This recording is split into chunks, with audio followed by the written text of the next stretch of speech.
Maurice Genevoix est né en 1890 à Decize, petite ville de Bourgogne assise sur la Loire. Il grandit à Châteauneuf-sur-Loire et est considéré comme un grand privilège d'avoir passé toute son enfance dans une petite ville française d'avant 1914.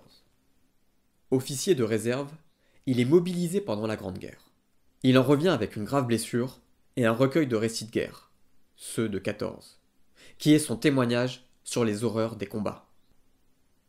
Amoureux de la Sologne et de la nature, il commence dès les années 20 à écrire sur son Val-de-Loire natal, cette région qu'il aime et qu'il connaît si bien.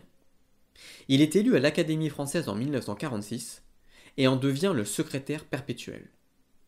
Très célèbre en son temps, il tombe peu à peu dans l'oubli après sa mort en 1980, jusqu'à ce que ses cendres soient transférées au Panthéon le 11 novembre 2020. Maurice Genevoix écrira des dizaines d'hymnes aux habitants de la Sologne, aux bêtes de la forêt, aux éléments, à la terre et surtout à l'eau du fleuve et des étangs. Parmi eux, Raboliau, pour lequel il obtint le prix Goncourt en 1925.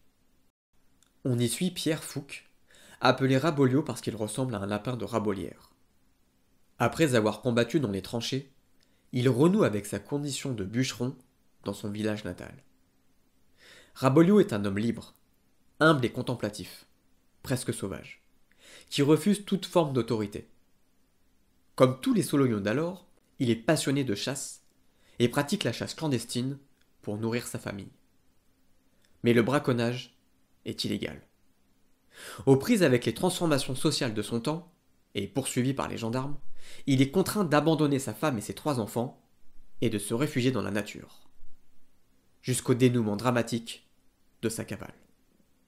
Raboliau est le roman d'un chasseur chassé, de la proie et du prédateur, où l'on épie, où l'on guette, où l'on est épié et guetté. Genevoix y relate la tradition multiséculaire du braconnage et montre le lien triangulaire et sacré unissant les hommes, la forêt et les animaux. Il possède cette capacité fascinante à décrire le vivant et à montrer l'émerveillement que produit la nature sur l'individu. Dans le monde de Maurice Genevoix, l'homme n'est pas un vivant séparé. Il se sait uni à la nature et à sa loi, soumis à cet instinct qui pousse à obéir aux conseils éternels qui nous viennent de la terre et des nuages.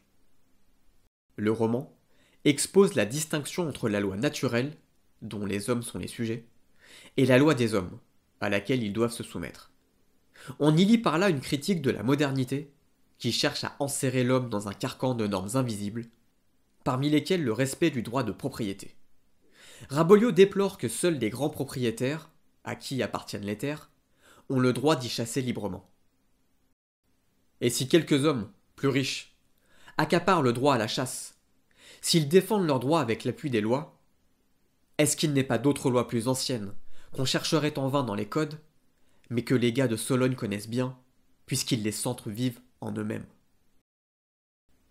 Genevoix regrette la destruction progressive des sociétés ancestrales, encore vivaces dans la France du début du XXe siècle. Il oppose à la vision moderne, selon laquelle la nature ne serait qu'un réservoir de ressources à exploiter, une conception du monde vivant où tout est un perpétuel retour. Cette approche renouvelée du vivant se mêle à l'argot paysan, aux coutumes de la Sologne, à la défiance des plus faibles envers les puissants, à l'enracinement dans des communautés locales, à leurs proverbes et à leurs croyances mystiques. On sent le souffle d'une France vieille, riche de traditions centenaires, voire millénaires, instinctivement soucieuse de préserver ses spécificités.